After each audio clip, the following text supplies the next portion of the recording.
Me llamo Ernesto Valdés, y hoy voy a decirte algo que ningún padre debería pronunciar. Vi en mis propias cámaras a mi hijo planear mi muerte. No fue un malentendido, no fue un comentario en broma.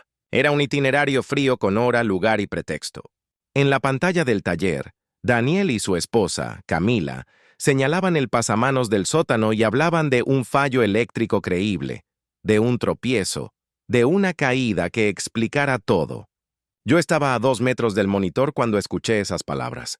Te juro que sentí como las piernas, las mismas que subieron andamios por 40 años, se me volvieron de trapo. El golpe no fue la traición, fue la matemática. Los vi calcular mi precio como quien revisa una lista de supermercado. Póliza de seguro, valor de la casa, cuentas de ahorro. Cada cifra era una línea trazada sobre mi cuello. Me quedé mirando mis manos, curtidas, con cicatrices de soldadura, y me repetí: Ernesto, no llores ahora, piensa. La dignidad a veces es sostener la respiración 5 segundos más para que el dolor no te tumbe. Antes de seguir, te pido algo con respeto y con urgencia. Dime en los comentarios desde qué ciudad nos estás viendo. Y por favor deja tu like o suscríbete. No sabes cuánto ayuda al canal para que más abuelos y familias aprendan a protegerse. Tu apoyo hoy puede salvarle la vida a alguien mañana. Ahora sí, vuelve conmigo a ese taller, a ese instante en que dejé de ser un padre ingenuo y me convertí en cazador paciente. Camila señalaba mis herramientas como si fueran piezas de un tablero de ajedrez. El multímetro aquí, el cable viejo allá, el café en la cocina a las 8.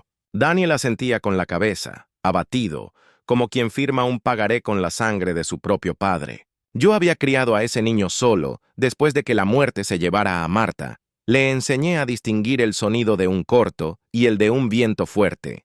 ¿En qué momento dejó de escucharme para empezar a escuchar a la muerte? El sótano, mi refugio de siempre, se transformó en la boca de un lobo. Cada escalón que yo mismo instalé, con nivel y paciencia, era ahora parte de un guión homicida. Y sin embargo, en medio del hielo que me trepaba por la espalda, una chispa prendió. Las cámaras estaban funcionando. Las había reparado horas antes y olvidé decirlo. Ese olvido, que en otro tiempo habría sido un descuido de viejo, se volvió mi mejor herramienta. No grité, no llamé, no corrí. A mis 65 aprendí que la prisa es el peor electricista. Siempre deja un cable pelado. Abrí las grabaciones, hice copias, envié respaldos a la nube. Mientras Daniel decía, será rápido, yo tomaba nota del tono, de las horas, de los silencios de Camila. El miedo me temblaba en los dedos, pero el oficio me los volvía firmes. A veces la experiencia es un fusible.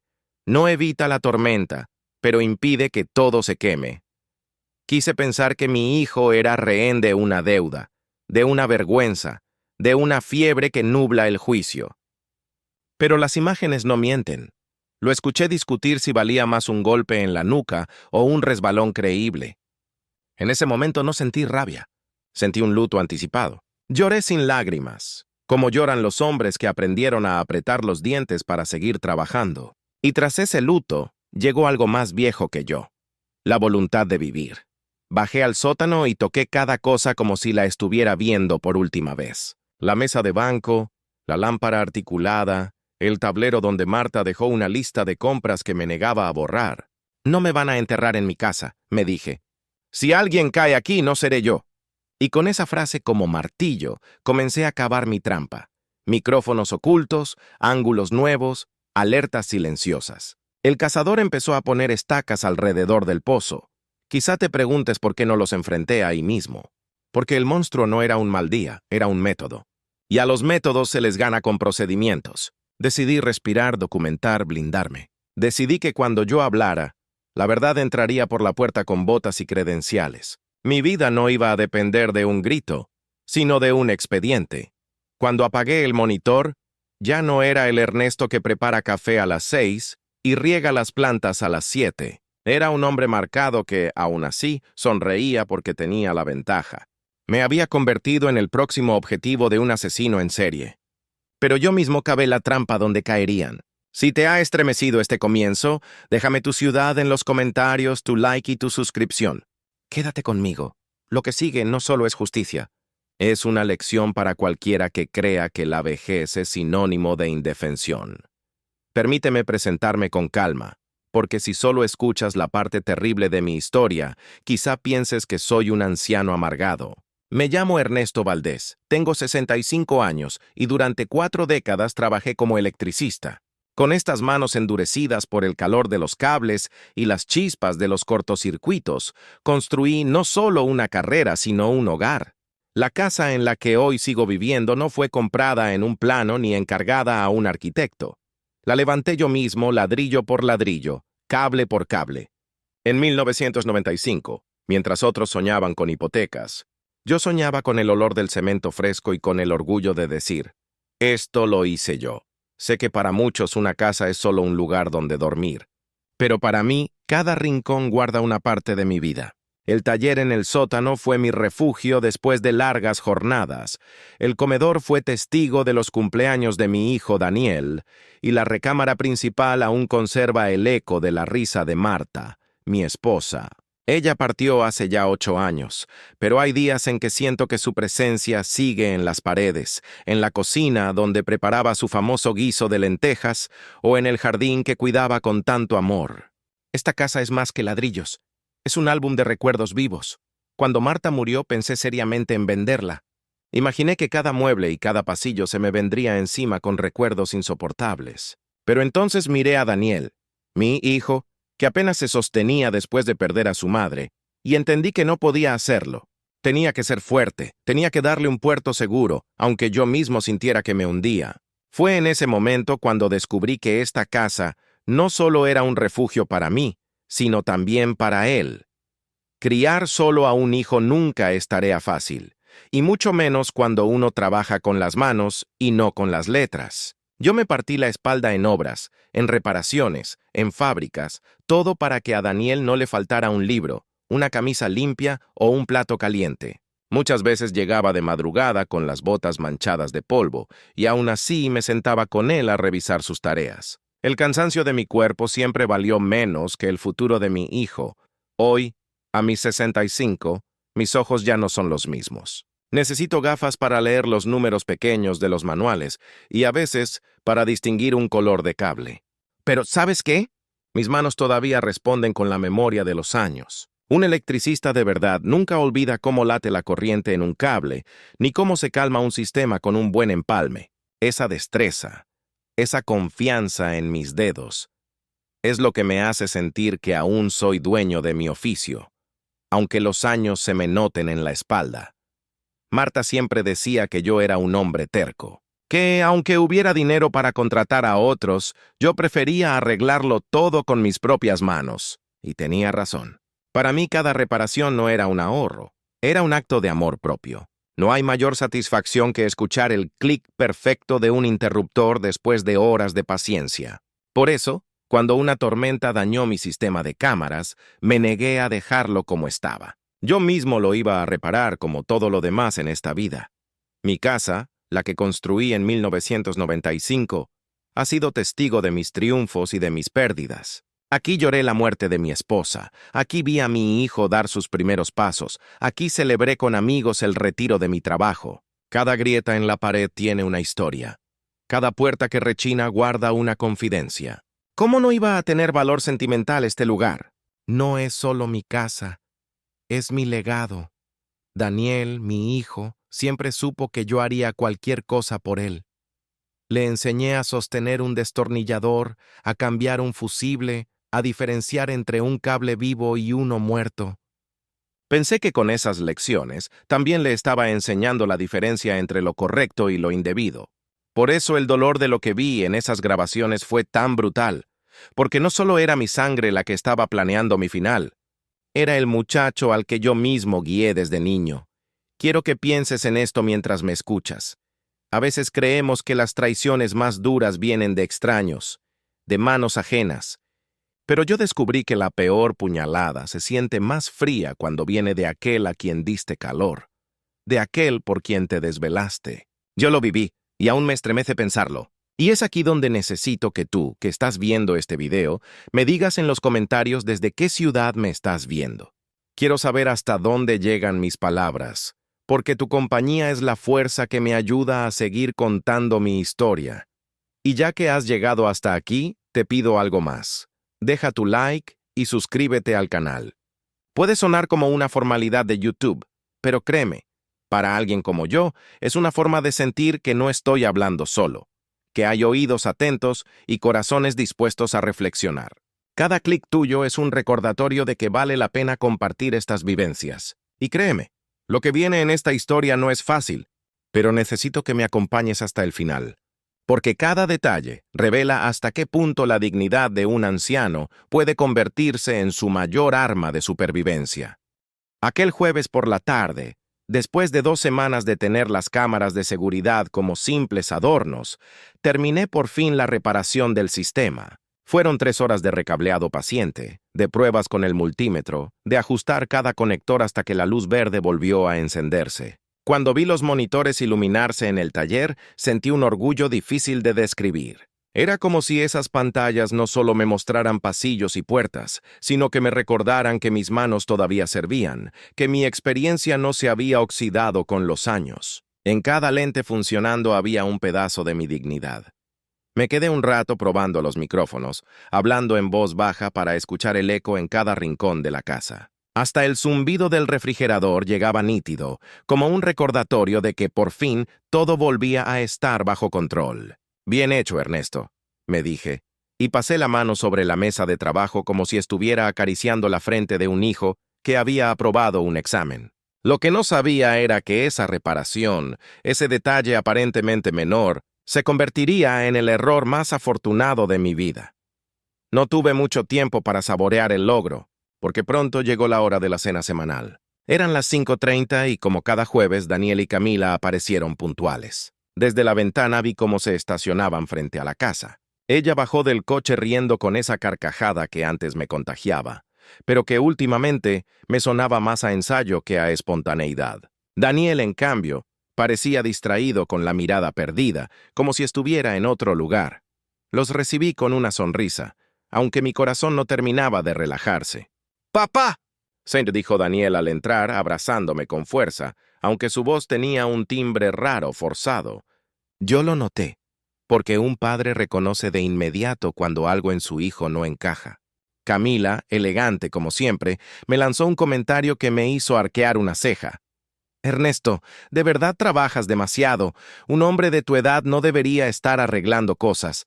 «Para eso están los profesionales», lo dijo con dulzura, pero sus ojos brillaban con un interés extraño. Pasamos al comedor y comenzamos con la cena.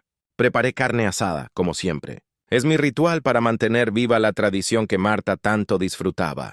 Mientras servía los platos, Camila tomó la conversación, y de inmediato la desvió hacia temas que me incomodaron. El valor actual de la propiedad, los seguros de vida, las posibles remodelaciones de la casa. Cada frase sonaba inocente, pero entre línea y línea yo notaba un patrón. Todo giraba en torno a cuánto valía yo y lo que poseía. Daniel apenas intervenía. Contestaba en monosílabos cuando le preguntaba por su trabajo.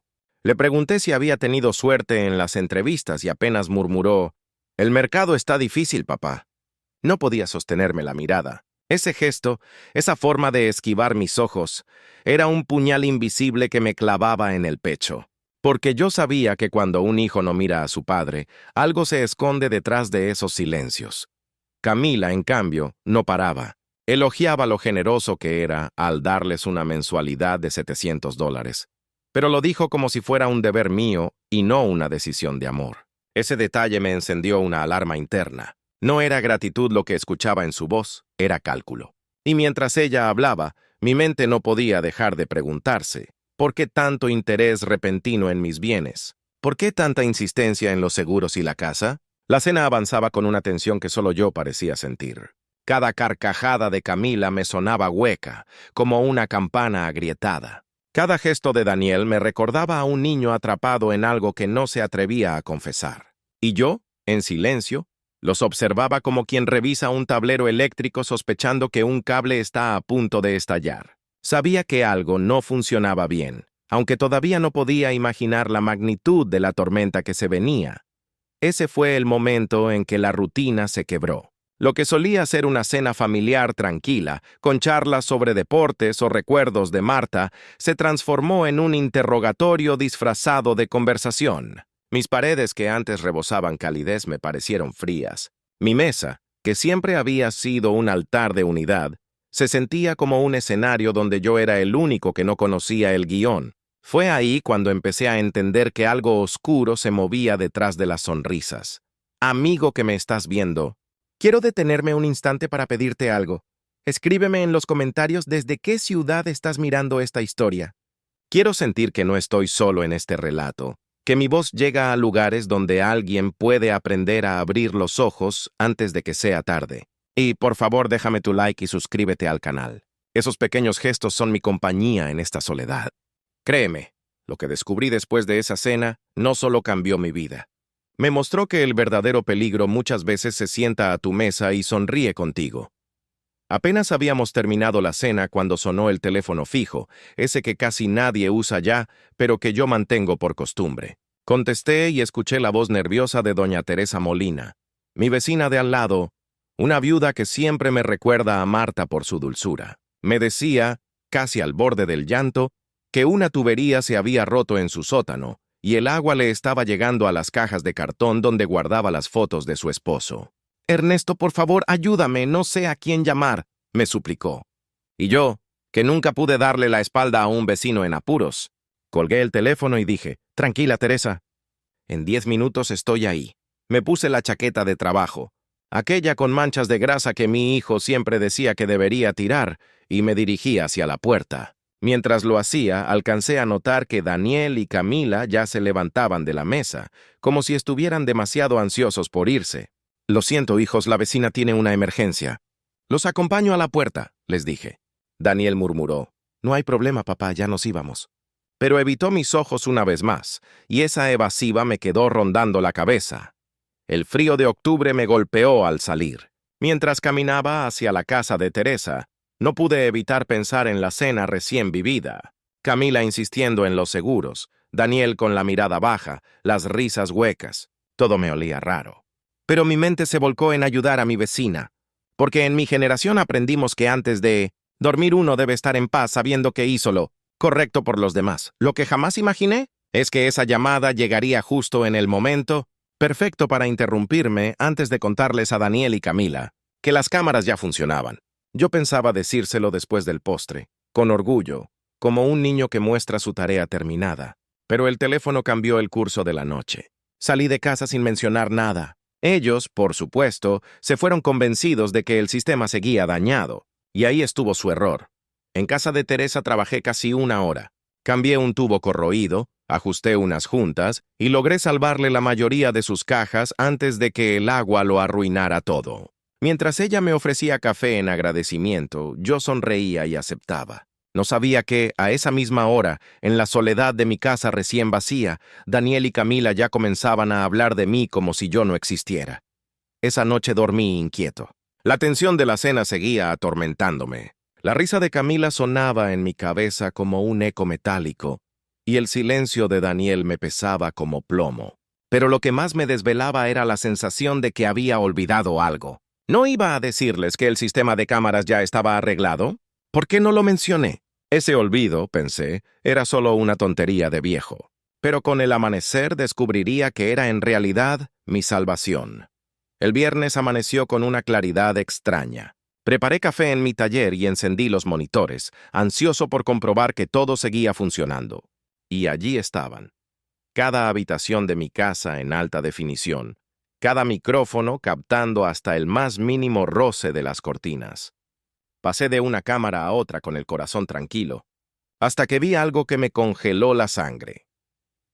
A las 10:15 de la mañana, apenas 15 minutos después de que Daniel había dicho que iría a entrevistas, la cámara del salón lo captó entrando con Camila. No golpearon, no avisaron. Entraron como si la casa les perteneciera. Pero lo peor no fue eso.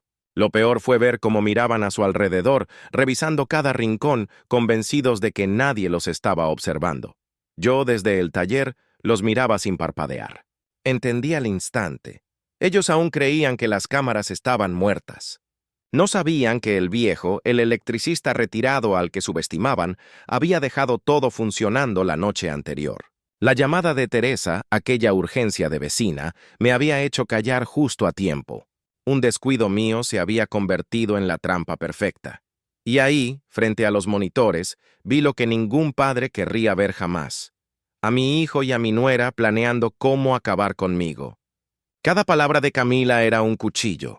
Cada gesto incómodo de Daniel era una confirmación de que estaba atrapado en su propio pacto. Yo, Ernesto Valdés, no estaba frente a un malentendido. Estaba frente a un complot real. Y todo gracias a esa llamada que cambió mi destino. El viernes por la mañana me levanté con esa sensación que los viejos conocemos bien, la de que algo no está en su lugar. Preparé café fuerte y bajé al taller con un nudo en el estómago. Encendí los monitores y allí estaban, las imágenes claras, nítidas, cada rincón de mi casa bajo mi control. No esperaba ver nada extraño, solo la rutina de un día cualquiera. Pero lo que apareció ante mis ojos me arrancó el aire. La cámara de la sala mostró a Daniel y Camila entrando como si fueran los dueños. No tocaron, no llamaron, simplemente usaron la llave y pasaron con esa confianza descarada que uno solo tiene cuando cree que nadie lo está mirando. Yo me incliné hacia la pantalla, con la taza temblándome en la mano, y sentí que el café se me volvía veneno en la garganta. No fue solo el hecho de que entraran sin permiso, fue la forma en que lo hicieron, con cautela, revisando cada rincón, atentos a los sonidos, convencidos de que estaban solos. «Perfecto», escuché a Camila decir con voz fría. «Las cámaras siguen muertas por la subida de tensión». Daniel se removió, nervioso, y contestó: «No me gusta esto, Camila». Esa frase fue la primera grieta en su máscara, pero lo que vino después fue aún peor. Camila abrió un cajón de mi escritorio, sacó carpetas con mis papeles y comenzó a revisarlas como si fueran suyas. «El seguro de vida es de 200,000, más el valor de la casa, unos 600. Con eso pagamos tus deudas y empezamos de cero», dijo con una tranquilidad escalofriante. Mi hijo, el niño que yo crié, apenas respondió con un susurro: «Pero es mi padre». Y Camila, sin pestañear, lo atravesó con un veneno que se me clavó en el alma. «Tu padre ha controlado tu vida 32 años. Es hora de que te liberes». Las palabras rebotaban en mi taller como un eco maldito. Yo no podía creer lo que escuchaba. Apreté los puños, recordando las noches en que me desvelé para darle de comer, para que estudiara, para que nunca le faltara un techo. Y ahora lo tenía frente a mí, en la pantalla, negociando mi vida como quien negocia el precio de un coche usado. Pero lo más devastador llegó cuando Camila pronunció nombres que yo no conocía: Harold Pereira y Dolores Méndez. «Fue fácil con Harold», dijo ella con una sonrisa que jamás olvidaré. Un viejo confiado de Toledo, certificado de defunción, causas naturales. Y con Dolores más fácil todavía. Una caída por las escaleras y asunto cerrado. Mi piel se erizó. No estaba escuchando a una nuera interesada. Estaba descubriendo a una asesina profesional. De pronto todo encajó. Su insistencia con los seguros, su risa hueca, las miradas esquivas de Daniel. No era simple ambición, era un patrón. Camila había hecho esto antes y pensaba hacerlo otra vez conmigo. Y lo peor, había arrastrado a mi hijo a su red. Lo estaba moldeando, corrompiendo, hasta el punto de convertirlo en cómplice de su propio padre. Me quedé helado frente al monitor, incapaz de moverme. Sentía el corazón golpeando como martillo, pero mis manos, curtidas de tantos años de trabajo, permanecieron firmes sobre la mesa. Grabé cada palabra, cada gesto, cada cifra. Supe entonces que yo no era simplemente una víctima más en su lista. Era la última pieza que necesitaban para cerrar su plan macabro. En ese instante, una frase se grabó en mi mente. El cazador se acaba de convertir en presa. Pero me juré a mí mismo que esta presa no iba a caer sin luchar. A diferencia de Harold y Dolores, yo tenía pruebas, yo tenía cámaras, y yo conocía cada cable de esa casa mejor que nadie. Esa era mi ventaja, y no iba a desperdiciarla.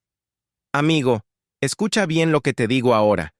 A veces el peligro no viene disfrazado de extraño en la calle, sino de familia en tu sala. Te pido que me lo escribas en los comentarios. ¿Qué harías tú si descubrieras a tu propio hijo planeando tu muerte? Y dime también desde qué ciudad me estás viendo. No olvides dejar tu like y suscribirte, porque necesito tu compañía en este relato. Lo que descubrí esa mañana no era solo una traición. Era la entrada a una guerra en la que mi vida estaba en juego.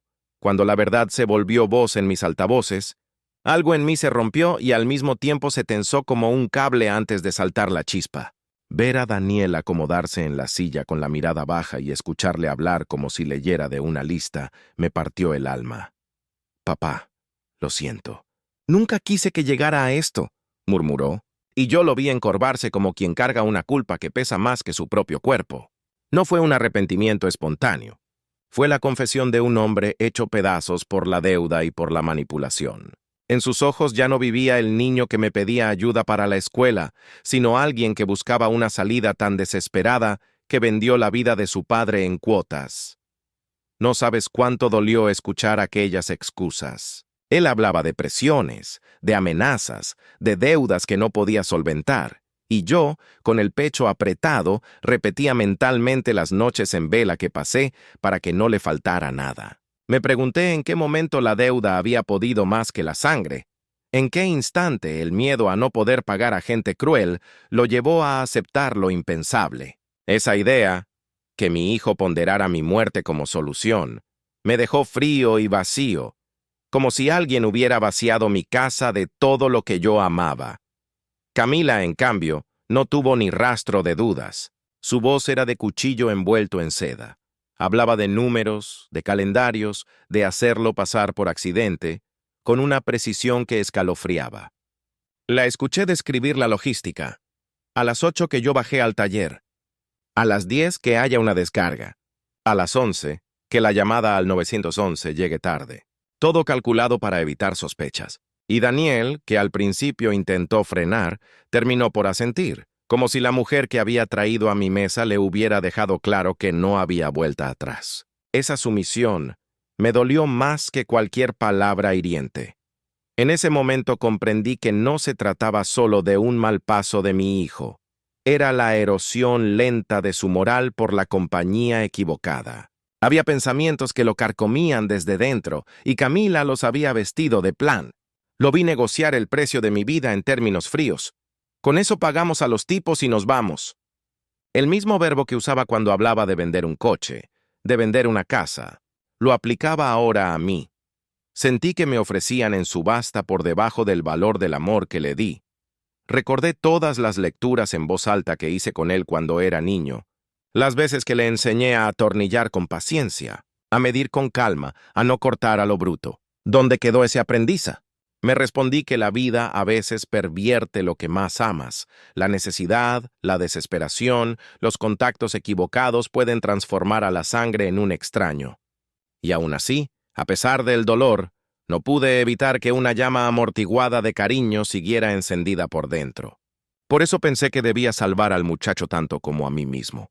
No actué en caliente. No quise que la emoción me estallara en la cara y me hiciera cometer errores de viejo. Había que calcular como en el taller, medir antes de cortar.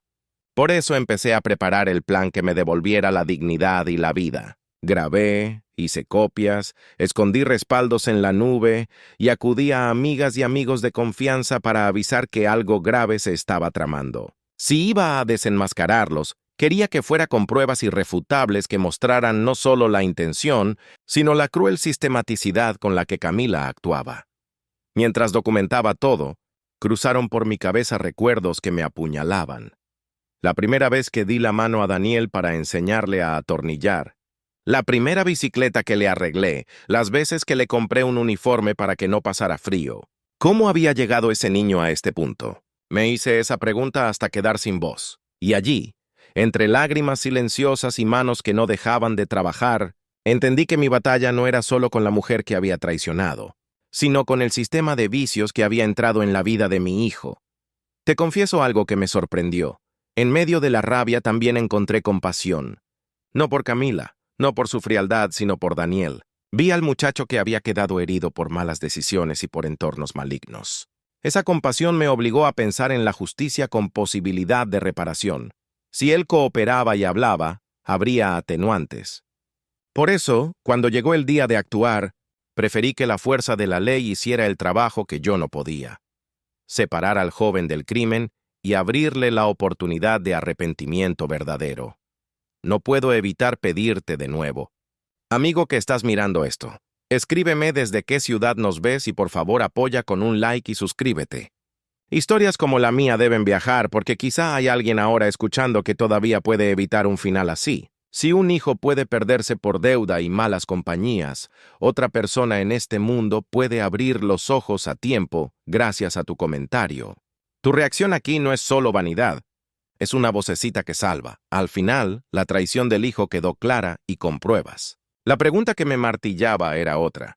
¿Qué haría yo con ese hijo cuando todo esto pasara? ¿Lo quería ver en la cárcel o lo quería vivo, rehabilitado, con la posibilidad de reconstruir lo que habíamos destruido? Mi respuesta fue humana y compleja, justicia con propósito. Porque mi venganza no era humillar, sino sanar, y si se podía salvar al hombre que una vez me buscó para pedir consuelo, entonces valdría la pena intentar esa doble reparación.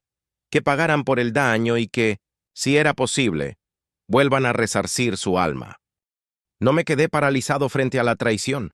Mi oficio me dio la calma necesaria para convertir el miedo en método. Lo primero que hice fue asegurar las grabaciones. Copié todos los archivos a 2 discos duros distintos y con manos que aún saben de cosas delicadas, cifré esas copias para que nadie pudiera manipularlas. Luego subí versiones encriptadas a la nube en 3 servicios distintos, con nombres que nadie relacionaría conmigo. Si mi casa se incendiaba o alguien destruía los ordenadores, las voces seguirían vivas en servidores que no podían tocar. Era la única forma de transformar mi vulnerabilidad en evidencia incuestionable. Mientras trabajaba, pensé en la mejor defensora que conocía, Carolina Suárez, una abogada vecina que había ayudado a la comunidad más de una vez. La llamé sin rodeos y le solté todo, las grabaciones, los nombres, los detalles. Carolina, con esa claridad que la caracteriza, me pidió calma y me dijo lo que esperaba escuchar. Pruebas, evaluación médica que mostrara mi competencia mental y una investigación que enlazara a Camila con otros casos. No te preocupes, Ernesto, me dijo, esto se articula si lo hacemos por pasos. Sus palabras fueron como una red que empezaba a sostenerme. A continuación busqué a alguien que pudiera comprobar mi lucidez ante la ley. Conocía a la doctora Hamilton, mi médica de años, una mujer profesional y compasiva que no temía enfrentarse a papeles y sellos. Fui a verla y me sometí a pruebas cognitivas, memoria, atención, razonamiento, delante de su consulta. Ella me miró con ternura y determinación, y al finalizar, redactó un informe médico claro. Yo estaba en plenas facultades para tomar decisiones. Ese documento sería clave para rechazar cualquier intento de alegar incapacidad. Mientras Carolina preparaba el dossier legal, no me quedé a esperar. Seguí fortaleciendo la evidencia técnica. Instalé cámaras ocultas de respaldo en el sótano y en puntos ciegos donde ellos pensaban que nadie miraría. No lo hice por paranoia, lo hice por justicia. Grabé cada pequeña prueba, el reloj que marcaba conversaciones, el sonido de pasos, la voz que organizaba el crimen. Cada byte era una bala de verdad que, correctamente presentada, tumbaría cualquier excusa de inocencia. No quería, y no puedo, olvidarme del aspecto humano del asunto. Avisé a 2 viejos amigos de confianza, uno ex policía y otro con contactos en seguridad privada, para que me orientaran sobre cómo proteger mi persona sin exponer la investigación. Me dieron consejos honestos. No confrontes solo, deja que la ley haga su parte y crea una red de apoyo que te respalde. Escuchar esos consejos me recordó que nunca, ni en los peores momentos, debemos intentar ser héroes solitarios. Carolina consiguió también a un investigador privado que conocía los movimientos de redes criminales. Lo contratamos con discreción y le entregué las copias cifradas. Él rastreó nombres, cruces de llamadas, antecedentes. En pocas horas nos dio pistas que confirmaban la historia de Camila. No era un caso aislado. Había huellas en otros lugares, coincidencias de modus operandi que conectaban con esos nombres que ella pronunció. Esa confirmación fue un alivio y una prueba más de que no estaba exagerando. En paralelo, Carolina comenzó a preparar las medidas preventivas, congelar activos, avisos a bancos, Órdenes preventivas que impidieran transferencias o ventas de la casa sin consentimiento judicial. Le pedí que actuara con velocidad pero con cautela. La idea era dejar sin efecto cualquier maniobra que ellos pudieran ejecutar en la madrugada siguiente. Saber que mis finanzas estaban protegidas me dio la serenidad necesaria para seguir adelante, sin temer que mi patrimonio se volatilizara en manos de quienes ya habían demostrado su ruindad. Mientras el plan legal y técnico tomaba forma, me senté en mi taller y repasé lo que había aprendido en toda una vida de trabajo, a no improvisar, a medir, a proteger las salidas. Redacté un protocolo personal. En caso de confrontación, mantener la calma. En caso de amenaza, activar los contactos. En caso de arresto, tener toda la documentación lista. No fue fácil admitir que debía planear como si fuera a la guerra, pero la guerra ya había llegado a mi puerta, y yo no podía permitir que me encontraran desprevenido. En medio de aquellas horas tensas, me acordé de ti que estás viendo esto. Por eso te pido con el corazón en la mano que comentes desde qué ciudad nos estás viendo, que dejes tu like y que te suscribas. No lo hago por vanidad. Lo hago porque tu voz puede amplificar este mensaje y ayudar a más personas mayores a proteger sus vidas y sus patrimonios. Si la historia de mi trampa puede evitar otra tragedia, entonces cada comentario vale oro. Al llegar la noche, todo estaba en su lugar. Pruebas respaldadas, informe médico firmado, investigador al tanto, Carolina con las medidas preventivas y la policía en preaviso. No era un triunfo todavía, solo la primera línea de defensa. Pero me acosté esa noche con una sensación que no sentía desde hace tiempo. Después del golpe más bajo, volvía a tener control sobre mi destino.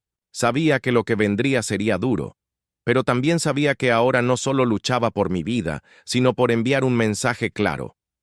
La vejez no es sinónimo de impotencia. Puede ser, y a veces es, la semilla de la resistencia. El viernes por la tarde me encontré sentado frente al escritorio de la doctora Hamilton.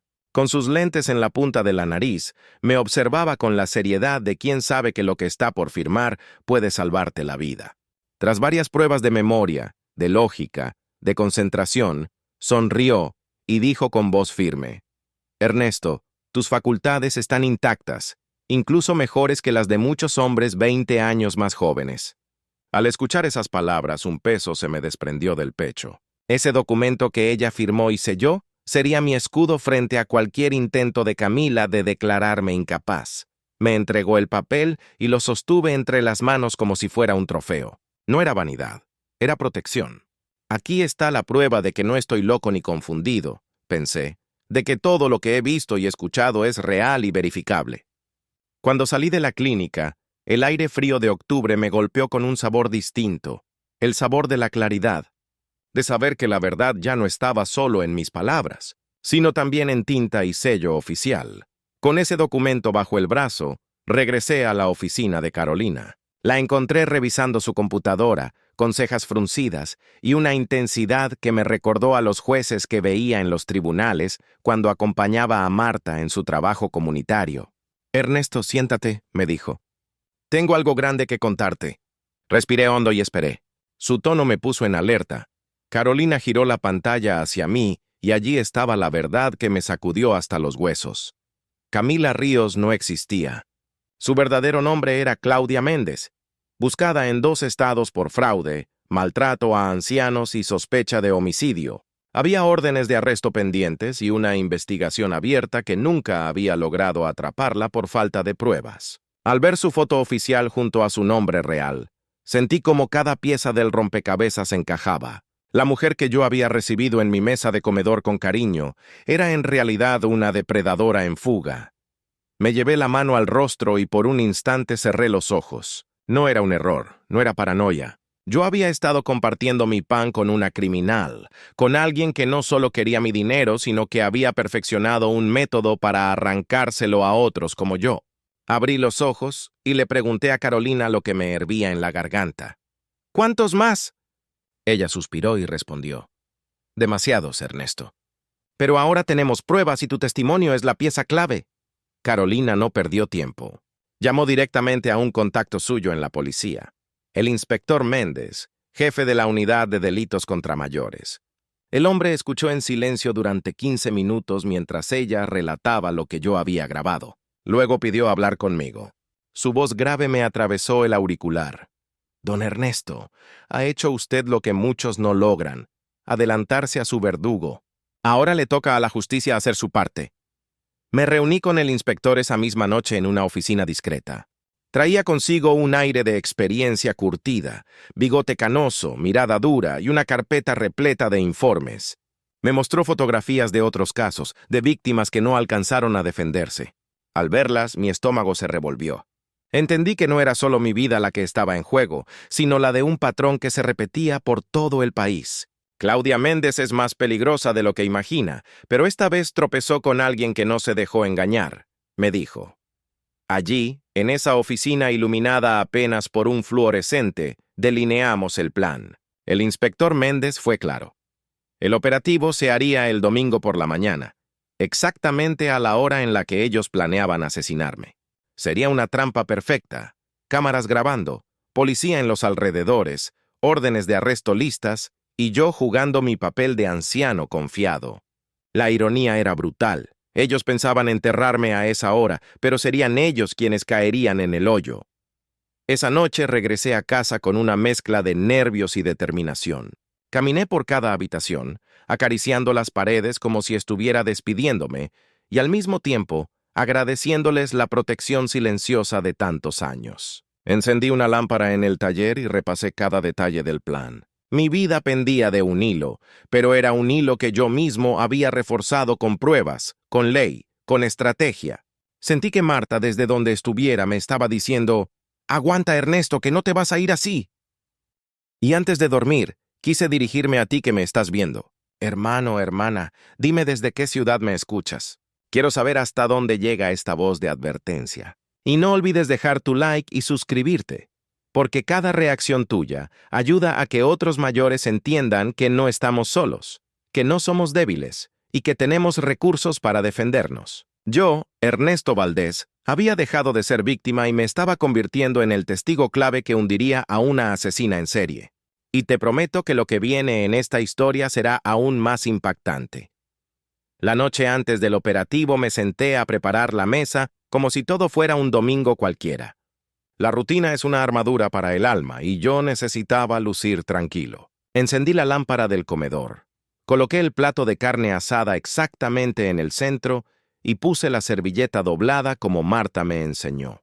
Mientras los olores de la cena llenaban la casa, me dije en voz baja que la normalidad sería mi mejor disfraz. Un anciano que sigue sus costumbres, que no imagina la jauría acechando en su propia mesa. Había que mantener la calma para que la trampa fuera perfecta. Daniel y Camila llegaron puntuales, como siempre a las 6 en punto. En su puntualidad había costumbre y también cálculo. Él traía flores, gesto que alguna vez me parecía tierno y ahora me parecía una moneda falsificada. Ella entró con su sonrisa medida, esa que se queda en los labios pero no llega a los ojos. Mientras saludaban, hice lo que hago desde que era joven. Los abracé, les di la mano con fuerza y seguí como si nada. Por dentro todo era un torbellino, pero fuera había serenidad. El viejo que nunca dejó un tornillo flojo. Durante los primeros minutos todo fue aparentemente cotidiano. Hablamos del tiempo, del fútbol de la vecina Teresa que por fin arregló su fuga. Pero pronto noté que Camila llevaba una carpeta manila. Esa carpeta, elegante y doblada con precisión, la sacó con calma y la dejó encima de la mesa como quien pone un plato más. «Steven», dijo con suavidad calculada, «hemos estado pensando en tu situación con el seguro. Es una tontería no actualizar los beneficiarios». Sonrió. En ese instante mi estómago se abrazó a mis costillas. «Respira», me dije. «Y también te pido a ti que nos escuchas. Escribe en los comentarios desde qué ciudad nos miras y si te parece importante este tema, deja tu like y suscríbete. Estas historias deben llegar lejos para proteger a más ancianos». Abrió la carpeta y me ofreció unos papeles que parecían oficiales.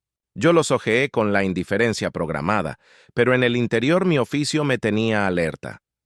No todo documento que parece legal lo es. Camila hablaba de firmas, de cambios rápidos, de una agente que podía pasar mañana para que todo estuviera listo. Sus palabras sonaban a formalidad, pero a mis oídos llegaron como instrucciones. Sentí que cada frase era un martillazo en la madera de lo que yo creía familia. Daniel se movía en la silla con nerviosismo, y cuando le dirigí la mirada, sus ojos se llenaron de una mezcla de culpa y resignación. Mientras hablaban, yo jugué mi papel. Fingí confusión, dije que últimamente mi memoria fallaba, que quizá debería dejar que las cosas se hicieran a su manera. Esa mentira fue mi estrategia, porque necesitaba que siguieran hablando, que se mostraran. No me lancé a desenmascararlos en ese instante. La evidencia debía quedar sembrada, en voz alta, ante testigos. Así que sonreí y les dije que podían explicar todo con calma. Camila aprovechó el terreno y comenzó a leer cláusulas que yo apenas dejé pasar con la vista. Pero mi grabadora oculta, bien colocada en la lámpara, captaba cada sílaba. En un momento, mientras cortaba la carne, Camila se levantó para hacer una llamada rápida y salió al pasillo con el teléfono en la mano. Desde la esquina del taller pude oírla susurrar. «Vini, mañana a las 10, la escena tiene que quedar perfecta. Yo me encargo de retrasar la llamada al 911. Todo controlado». La voz de la mujer desprovista de remordimientos me atravesó como un taladro. Guardé esa frase en mi memoria y la registré en varios formatos: audio, copia en la nube y un par de pendrives escondidos en lugares donde ni ellos mirarían. Ese Vini, esa sombra llamada Víctor Castellanos, era la ficha final del tablero criminal. Cuando volvió a la mesa con cara de inocencia, vi que el plan estaba más detallado de lo que supuse. Había horarios, nombres, hasta una lista de limpieza tras el supuesto accidente. Sentí la rabia subir como corriente a través de un cable mal aislado, pero la controlé. Mantener la calma era el trabajo del viejo electricista que sabe que una chispa a destiempo puede arruinarlo todo. Tomé un sorbo de vino y les dije con voz pausada que la idea de actualizar papeles sonaba práctica, que si querían podían ayudarme a revisar, pero que prefería que todo se hiciera con la asistencia de profesionales, por mi tranquilidad. Esa noche, mientras lavaba los platos, escuché palabras entrecortadas que confirmaron el alcance del plan. No habrá testigos que hablen. Las transferencias quedarán listas en 30 días. Nos vamos fuera del estado en 2 meses. La frialdad con la que hablaban esas cosas me recordó a los peores relatos que había leído sobre redes de delincuencia organizada. Respiré hondo y agradecí por dentro a Carolina y al inspector Méndez por la red que habíamos tejido. Sabía que la policía estaba en su sitio y que la trampa estaba armada para que ellos pensaran que todo saldría según lo planeado. Antes de que se marcharan, Camila intentó nuevamente que firmara una autorización provisional para facilitar gestiones con la compañía de seguros. La extendió hacia mí con esa sonrisa preparada, y yo hice el gesto calculado. Tomé el papel, fingí algo de confusión y dije, «Déjame mirarlo con calma, no me apresuren». La dejé esperar mientras el inspector y su equipo, apostados afuera, se preparaban para entrar en el momento clave. Te lo repito, amigo que me lees, comenta desde qué ciudad nos sigues y apoya con un like y suscripción. Este relato debe sonar en más oídos para que otros padres no sean traicionados en silencio. Cuando se despidieron, les di un abrazo breve y los acompañé hasta la puerta. Las flores se marchitaron en sus manos como promesas huecas. Cerrada la puerta, sentí algo que no había sentido desde que Marta vivía, la mezcla de pérdida y triunfo. Había actuado con paciencia, había convertido la cena en escenario y la rutina en evidencia. Me quité el delantal, apagué la luz del comedor y caminé al taller donde las cámaras ya habían hecho su trabajo. Mañana vendría la justicia, pero aquella noche me acosté con la certeza de que la cena, esa cena mortal disfrazada de cariño, había sido mi mejor oportunidad para que la verdad viera la luz. Aquella misma noche, cuando fingía limpiar los platos para darles espacio, mis oídos, respaldados por el sistema de audio renovado, captaron cada palabra de Camila desde la cocina. Su voz, tan clara como si estuviera a mi lado, pronunció lo que para mí fue una sentencia. «Vini, soy Claudia». Todo confirmado. Domingo a las 8, en el taller del sótano. Sí, accidente eléctrico. A las 10 quiero que tu gente lo deje impecable. El tono no tenía grieta de duda. Era la seguridad de alguien que ya había hecho esto antes. Me quedé inmóvil, con las manos sumergidas en el agua jabonosa, mientras cada burbuja reventaba como un estallido dentro de mi pecho. Escuchar a esa mujer confirmar que mi muerte tenía fecha y hora fue una mezcla de horror y al mismo tiempo de alivio. Por fin tenía la pieza que faltaba para cerrar la trampa. Ya no eran suposiciones ni insinuaciones. Era una confesión directa, capturada en audio y en video. Volví al taller y revisé los monitores. Grabé el extracto en varios dispositivos. El ordenador principal, 2 memorias USB escondidas en viejos cajones de herramientas y una copia subida de inmediato a la nube. Hice lo que cualquier buen electricista hace cuando sabe que un cable puede quemar toda la casa. Redundancia. La verdad estaba segura, blindada, imposible de destruir. Mientras tanto, Daniel entró en la cocina con pasos inseguros. Lo vi en la cámara mirando a Camila con el rostro desencajado. «No puedo seguir con esto», le dijo. «Estoy mirando a mi padre a los ojos y siento que me hundo». Ella, fría como un cuchillo, lo cortó de inmediato. «Debes 50,000.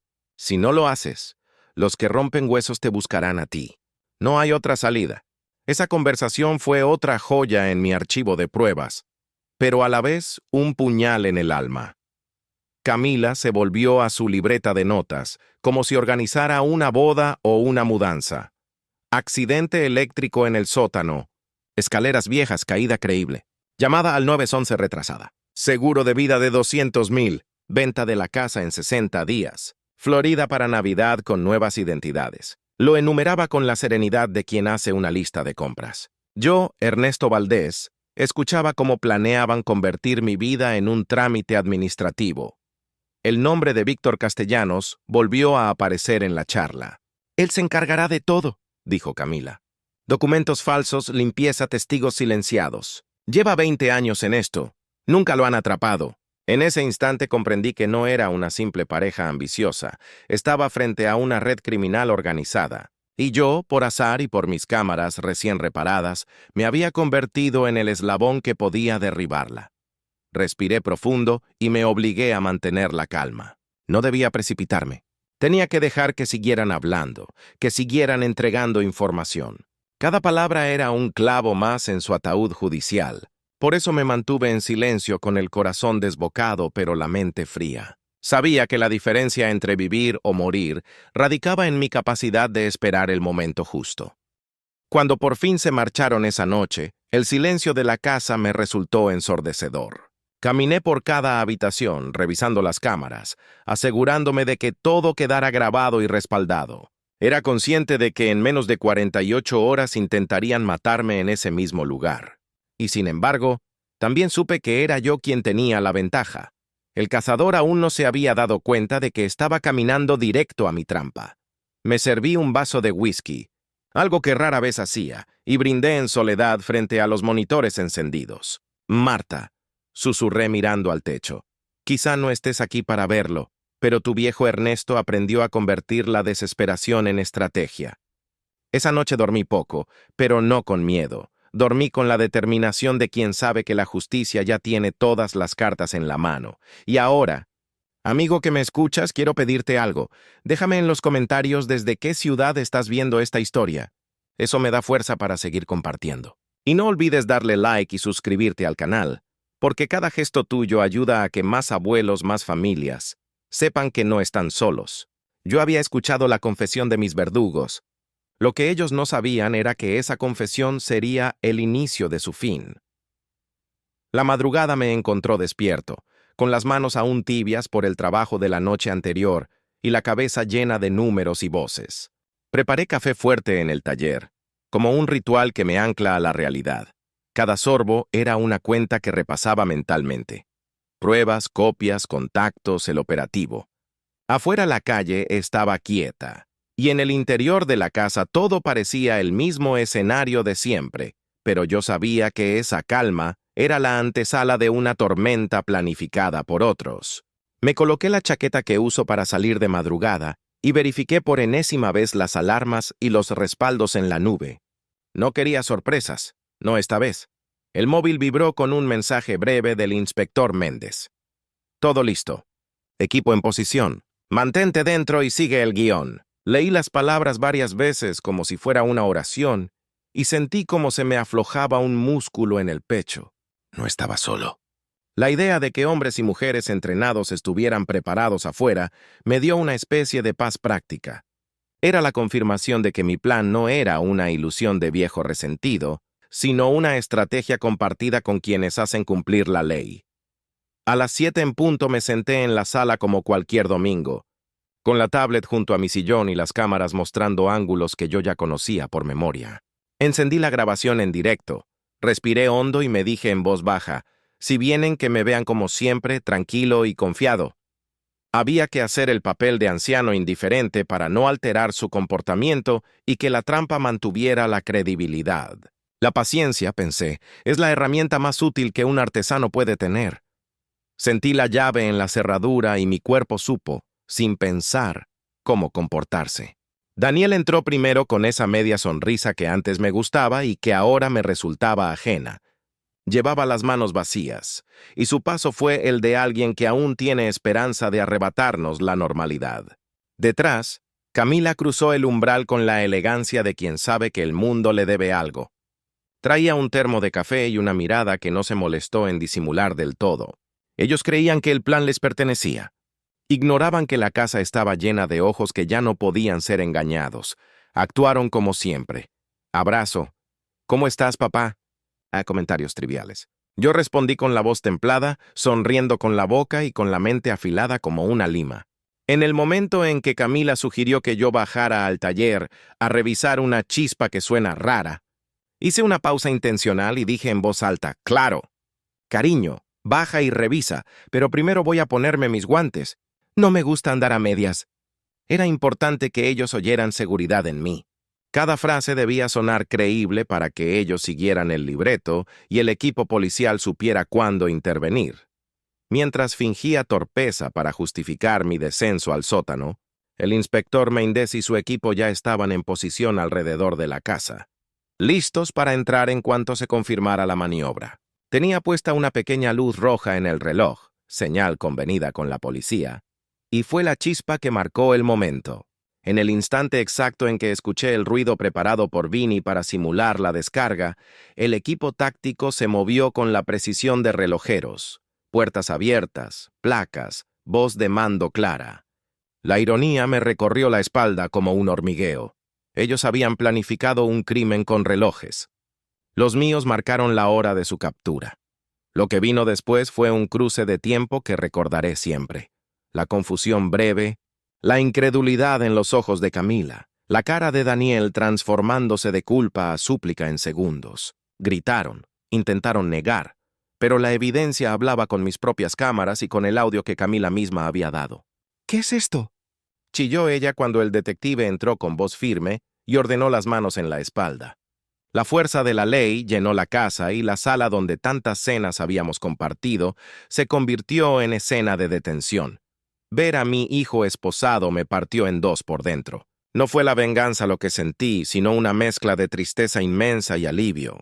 Al verlo, comprendí que parte de mi deber como padre no era solo ver la justicia cumplida, sino contemplar la posibilidad de que en ese juicio pudiera también abrirse la puerta a la redención si él decidía cooperar.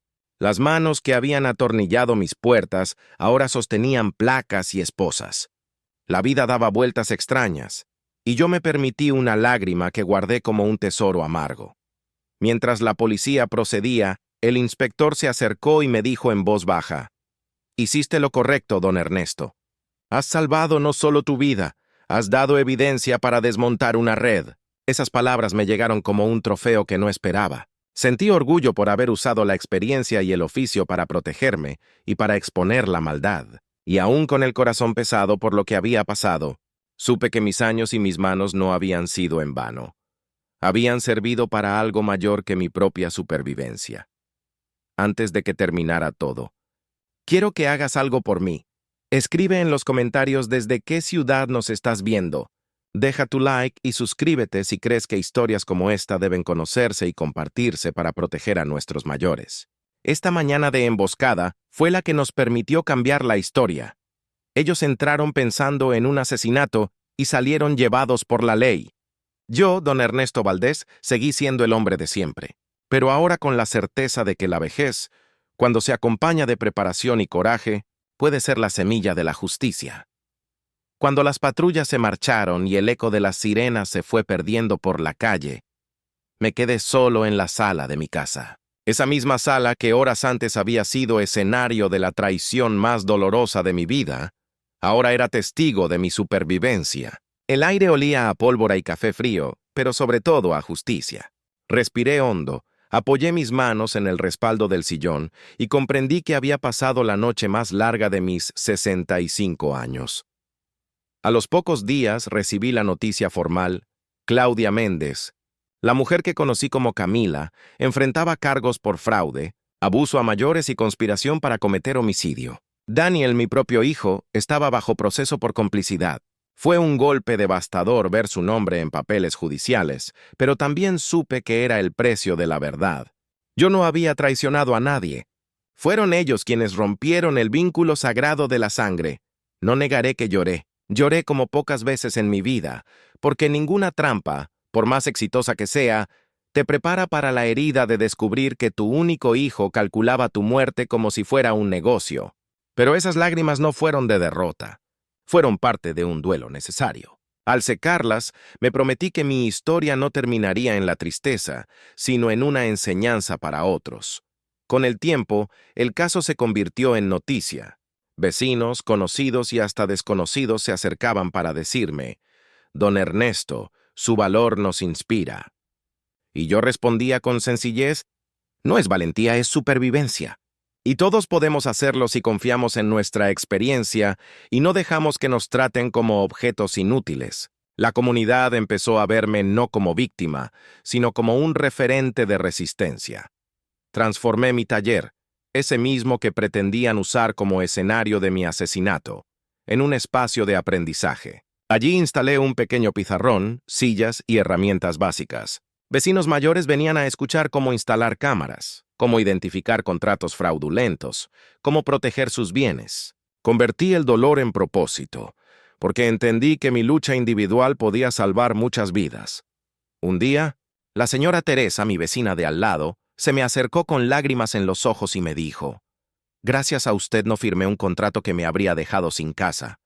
Recordé su historia y tuve fuerzas para decir que no. Ese momento me confirmó que la tragedia que viví no fue en vano. A veces Dios permite que pasemos por pruebas durísimas para que otros encuentren en nosotros un faro de advertencia y esperanza.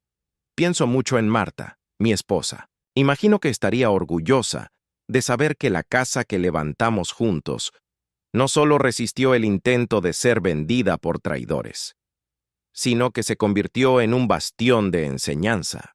Su recuerdo me acompaña en cada charla, en cada advertencia que comparto con otros ancianos. La vida me arrebató a la mujer que amaba, pero me dejó la misión de cuidar a quienes siguen aquí. Hoy entiendo que la edad no es un estorbo. Al contrario, es un escudo hecho de experiencia, de callos en las manos, de noches en vela solucionando problemas. Eso que los jóvenes desprecian, llamándolo debilidad, es precisamente nuestra fortaleza, porque sabemos esperar, sabemos observar, y cuando llega la tormenta, sabemos cómo reforzar las vigas para que no se caiga la casa. Por eso, a ti que me estás escuchando te digo con el corazón: nunca subestimes a un anciano. Nunca des por sentado que la vejez es sinónimo de fragilidad. Porque si logré enfrentar a mi propio hijo y a una red criminal, fue gracias a lo que aprendí en una vida entera de trabajo, amor y resistencia.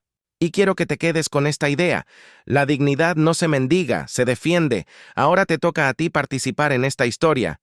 Escríbeme abajo en los comentarios: ¿qué harías tú si descubrieras que alguien de tu familia planea tu caída? ¿Desde qué ciudad nos estás viendo? Eso me dará fuerzas para seguir compartiendo estas vivencias. Y, por favor, deja tu like y suscríbete al canal, porque mientras más seamos, más voces se levantarán para proteger a nuestros mayores. Yo soy Ernesto Valdés, y mi vida pudo haber terminado en un sótano, pero hoy florece en cada palabra que comparto contigo.